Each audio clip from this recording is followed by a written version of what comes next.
Hello everyone आजको भिडियोमा चाहिँ हामी क्युबेसिकको लागि चाहिँ कोड एडिटर qb64 डाउनलोड गर्न गइरहेका छौं। सो जसको लागि चाहिँ सबभन्दा पहिला हामी जान्छौं क्रोम ब्राउजरमा र त्यहाँ गएर सर्च गर्छौं qb64.com अनि क्युबेसिकको वेबसाइट खोल्नेछ। अनि त्यसपछि यो चाहिँ क्युबेसिकको वेबसाइट हो qb64.com अनि यहाँ अलि तल गइसकेपछि यहाँ आउँछ भर्जन 2.0 डाउनलोड भर्जनहरु दिएको छ, जसमा चाहिँ प्रत्येक अपरेटिङ सिस्टमको लागि चाहिँ डिफरेन्ट लिंकहरु दिएको छ। अहिले चाहिँ विन्डोज 64 बिटको लागि चाहिँ दिएको छैन के कारणवश। हामी लिन्छौं विन्डोज 64 बिटको लागि, किनकि मेरो अपरेटिङ सिस्टम विन्डोज 64 बिट हो। म यहाँ डाउनलोडमा जान्छु र डाउनलोडमा क्लिक गरिसकेपछि यहाँ स्टार्ट डाउनलोडको लागि डायलग बक्स आइसक्यो। मैले स्टार्ट गरे। यसले चाहिँ अलि टाइम लिनेछ, सो लेट्स वेट, केही बेर वेट गरौँ।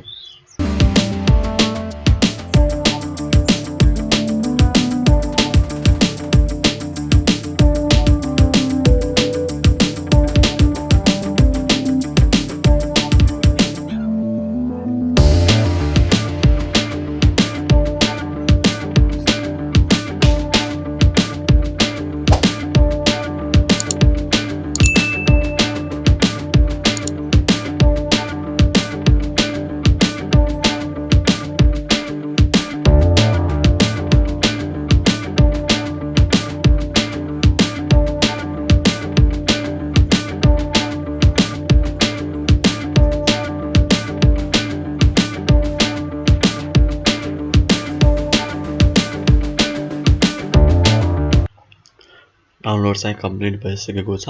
अब ओपन फोल्डरमा क्लिक गरौँ। ओपन फोल्डरमा क्लिक गरेपछि यहाँ डाउनलोड भएको लिंक चाहिँ आएको छ। यो चाहिँ जिप फाइलमा छ। यसलाई चाहिँ एक्सट्र्याक्ट गर्नुपर्छ। त्यसको लागि सबभन्दा पहिला राइट क्लिक गरौँ। राइट क्लिक गरिसकेपछि एक्सट्र्याक्ट फाइलमा चाहिँ क्लिक गरेपछि एक्सट्र्याक्ट फाइलमा क्लिक गर्दा यहाँ चाहिँ कहाँ एक्सट्र्याक्ट गर्ने भन्ने आउँछ। अनि त्यसको लागि चाहिँ म जान्छु सी ड्राइभमा। सी ड्राइभमा चाहिँ न्यू फोल्डरमा चाहिँ यहाँ चाहिँ नेम दिन्छु है। यहाँ चाहिँ नेम के दिए भनेपछि qb64 qb64 दिए। त्यसपछि ओके गरिदिउँ र यो चाहिँ एक्सट्र्याक्ट गर्न स्टार्ट भइसकेको छ। सायद यसले केही टाइम लिन्छ। उति बेलासम्म चाहिँ अलि वेट गरौँ है, कति टाइम लिन्छ।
ल यो चाहिँ सकिएको छ, एक्सट्र्याक्ट भइसकेको छ।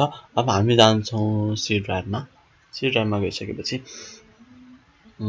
हामीले चाहिँ कहाँ गरेको थियौं भनेपछि qb64 यहाँ छ। qb64 मा गरेको थियौं। यसमा डबल क्लिक गरेपछि यहाँ फेरि एउटा अर्को फोल्डर आउँछ qb64। यसमा नि ओपन गरौँ यसलाई पनि र यसमा यहाँ रहेको छ। यहाँ चाहिँ एप्लिकेसन लिंक रहेको छ। यहाँ टाइपमा चाहिँ देख्न सक्नुहुन्छ। टाइपमा चाहिँ एप्लिकेसन भनेको छ। यहाँ तलनेर साइडमा लोगो पनि छ qb64 को। यसमा राइट क्लिक गरौँ। राइट क्लिक गरिसकेपछि चाहिँ रन एड एडमिनिस्ट्रेटर भनेको छ। यसमा क्लिक गर्ने र यसमा क्लिक गर्ने हैन, अप्सन आउँछ यसमा क्लिक गर्ने र अब स्टार्ट हुन थाल्छ qb64। यहाँ के भनेको छ qb64 एन्ड प्रोग्राम ओके गरिदिउँ है। qb64 इन्स्टल भइसक्यो। हेरौँ हाम्रो फर्स्ट प्रोग्राम बनाऊ आजको है। फर्स्ट प्रोग्राम चाहिँ कस्तो हुने रहेछ हैन। आजको फर्स्ट प्रोग्राममा छ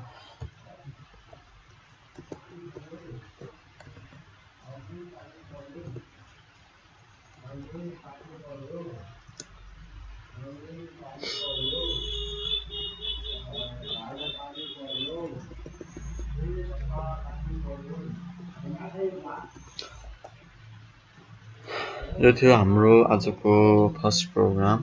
मैले यसलाई रन गरेँ। ओके अलि टाइम लाग्छ है रन गर्न चाहिँ।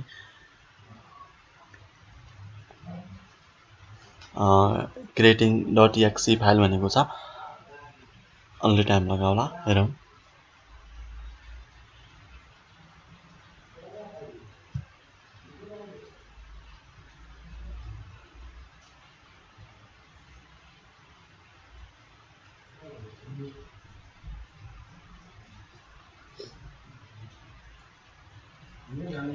चाहिँ अलि लोड हुन टाइम लाग्छ।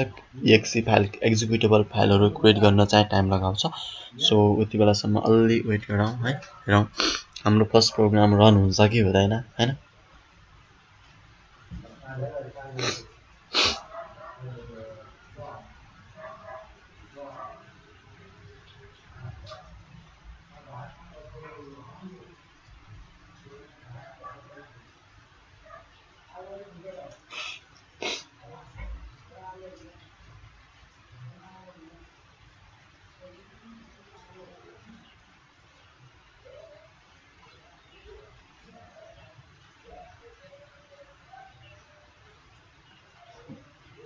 हो हाम्रो फर्स्ट प्रोग्राम चाहिँ रन भइसकेको छ। यहाँ देख्न सक्नुहुन्छ EduByte हाम्रो च्यानल नेम आइसकेको छ है। त्यो चाहिँ हामीले EduByte प्रिन्ट गरेका थियौँ। सो यो थियो आजको qb64 डाउनलोड गर्ने तरिका। अब चाहिँ हामी चाहिँ qbasic को चाहिँ सिरिज स्टार्ट गर्न गइरहेका छौँ, जहाँ चाहिँ स्टार्टिङदेखि आज चाहिँ फर्स्ट भिडियो qbasic को। अब चाहिँ qbasic को चाहिँ कन्टिन्यू भिडियोहरू आउनेछन्। सो च्यानललाई सब्स्क्राइब गरेर साइडमा रहेको बेल आइकनलाई प्रेस गरिदिनु होला। And thank you so much for watching us.